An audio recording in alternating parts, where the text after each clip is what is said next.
Hoje, se for para fins de trabalho, a gente precisa normalmente ter uma vaga de emprego já oferecida para essa pessoa, um contrato promessa de trabalho. Feito isso, a gente recebe toda essa formalidade, viabiliza junto aos órgãos consulares no Brasil, tá? Esse visto de trabalho, aguarda esse consentimento, né? A formalização junto ao passaporte, diante daquele primeiro passo que foi dado em Portugal pela empresa que está contratando esse brasileiro, no caso, para depois que esteja com o passaporte carimbado com visto de trabalho, esse brasileiro possa viajar, passar pela imigração e fazer acontecer junto com os seus planos de trabalho em Portugal.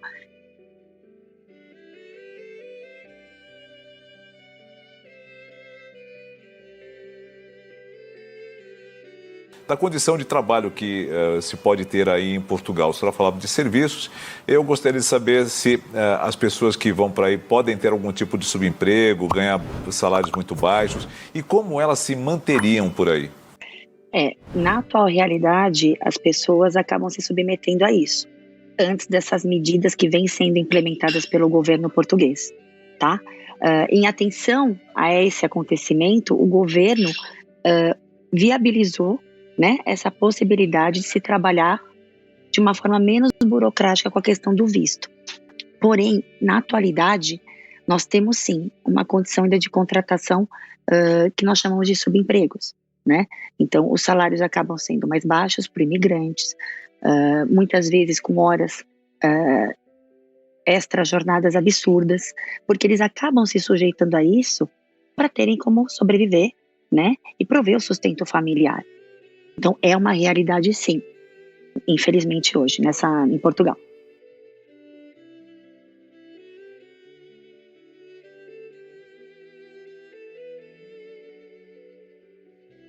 Bom, enfim, é muito caro o custo de vida em Portugal para essas pessoas que pretendam se submeter a esse tipo de situação, até para conseguir uma vida melhor. Ele consegue viver com o custo de vida em Portugal, por exemplo. Aqui, São Paulo é uma das cidades mais caras do país, Rio de Janeiro mais ainda, né? Mas como é Portugal, como é Lisboa ou outras cidades grandes? Um dos atrativos para quem quer vir para Lisboa são os salários baixos. Perdão, o custo de vida é muito baixo, né? Em relação a outros países, se comparados como França, como Alemanha, como Espanha. Porém, os salários aqui também não são os mais altos, também são os mais baixos da União Europeia, né? A gente pode falar em média de uns 600, uns 620, 630 de um salário básico mínimo em euro aqui.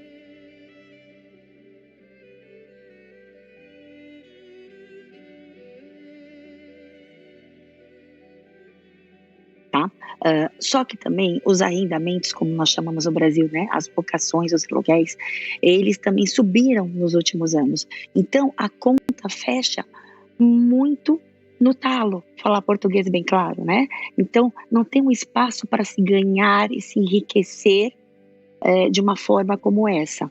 Então, o que a gente aconselha lá pelo escritório, sempre também conversando com as pessoas, deseje ir para Portugal, tem um custo de vida mais baixo em Portugal, sim, tem uma segurança eficiente, sim, tem um sistema de saúde que hoje está passando por alguns probleminhas aqui, mas você tem essa oferta para a população. No Brasil, né, o sistema público ainda é muito deficitário. Então, tudo isso tem que entrar na conta, né, na programação de uma pessoa, se ela pensa em vir para Portugal. Que apesar do baixo custo de vida que tem aqui, comparado a outros países, se você for analisar, o aluguel é um pouco alto também. O custo aumentou um pouquinho em relação a essa perspectiva anterior. Precisa ser muito bem pautado, tá? Mas entre uma escolha de Portugal e outros países, sem dúvida, Portugal ainda é o que mais favorece em relação ao custo de vida.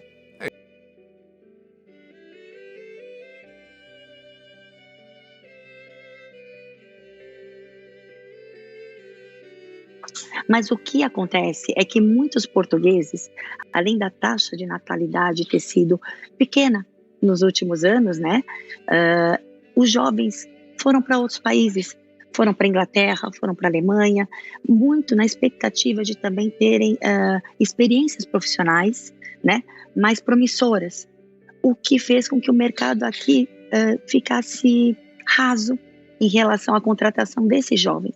Então, hoje você nota em Portugal, quando você vai a uma loja, ou quando você vai a um supermercado, ou mesmo ontem eu estava numa conservatória trabalhando, o público ele é um pouco mais velho.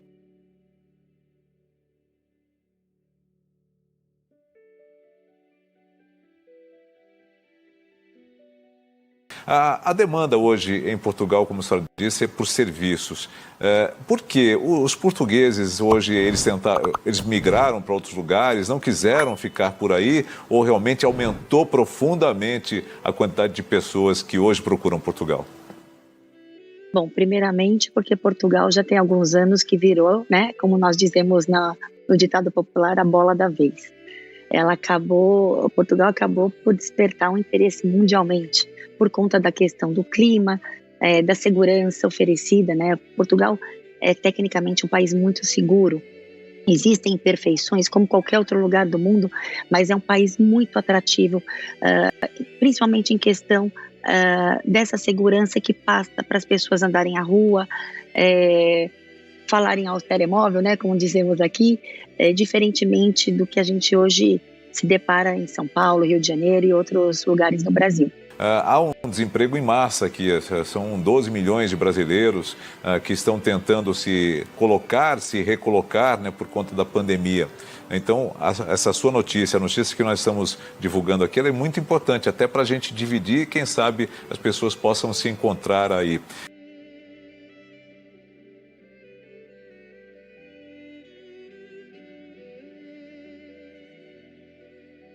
No dia 15, a gente teve uma viabilidade, porque hoje a demanda de trabalhadores em Portugal é muito escassa. Portugal inteiro está precisando de gente para trabalhar. E essa burocracia acaba dificultando essa contratação dos imigrantes.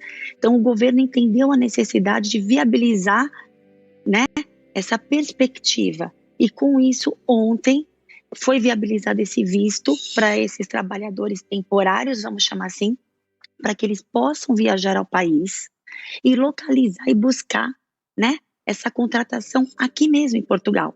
E não fazer isso de longe, porque antes eles iam no escuro, né, muitas vezes de forma ilegal, entrando com visto de turista, o que ocasionava alguns transtornos. E agora eles vão poder viajar, né? Só essa operação, essa regulamentação e essa aprovação que a gente está aguardando o parlamento se posicionar. Mas o governo já publicou e já foi aceito desde ontem. E eles vão poder viajar para cá e procurar um emprego aqui. Luciana, deve haver alguma qualificação dessa pessoa que pretende esse visto? Ele precisa ter algum tipo de formação? Porque não necessariamente ele vai conseguir algum emprego. Por exemplo, é um engenheiro que não sei se vai conseguir um emprego de engenheiro. Talvez ele consiga o emprego de trabalhar num restaurante, de um atendente de restaurante, enfim. Aí a gente fala de um subemprego. Há essa possibilidade também ou não? Está restrito a algumas áreas? Não, isso é de forma ampla, inclusive atendendo, né, essa nova geração que é chamada de nômades digitais, que eles podem trabalhar em qualquer lugar do planeta.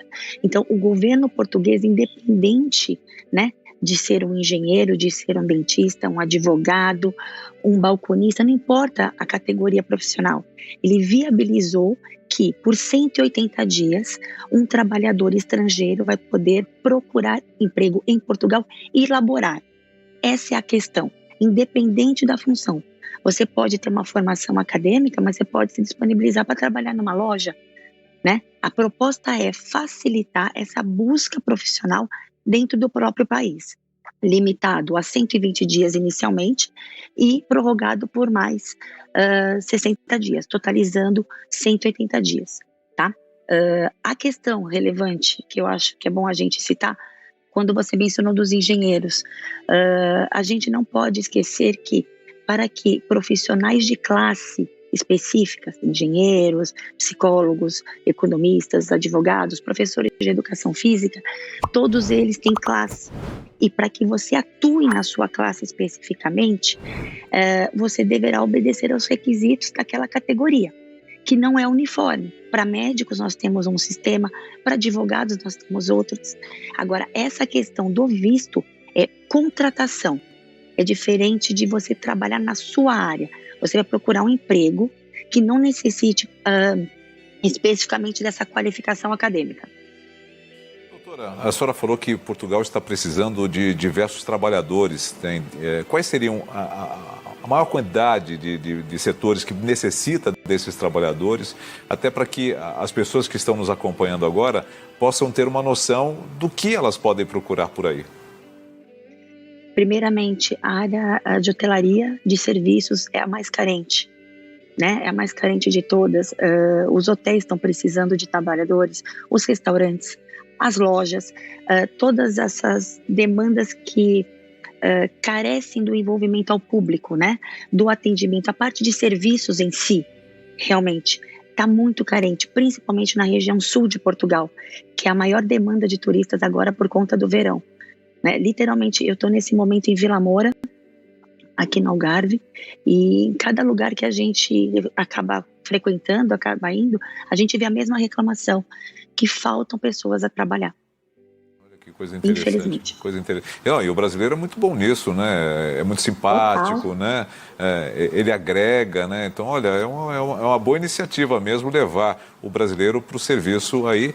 E depois desses 180 dias... se ele já estiver empregado, aí ele pode conseguir o visto para prolongar a sua estada no país? Sim, a princípio sim, essa é a proposta, porque feito isso, o que nós imaginamos? O momento começa com um contrato temporário, por obediência à nova frente legal. Concluído esse período, obviamente, se o empregador, né, desejar manter essa contratação com o empregado, ele vai viabilizar isso numa forma de contrato por prazo indeterminado e vai obedecer todas as diretrizes legais, a ponto depois desse trabalhador pedir a residência dele em razão do trabalho definitivo junto aos órgãos portugueses, no caso o CEF.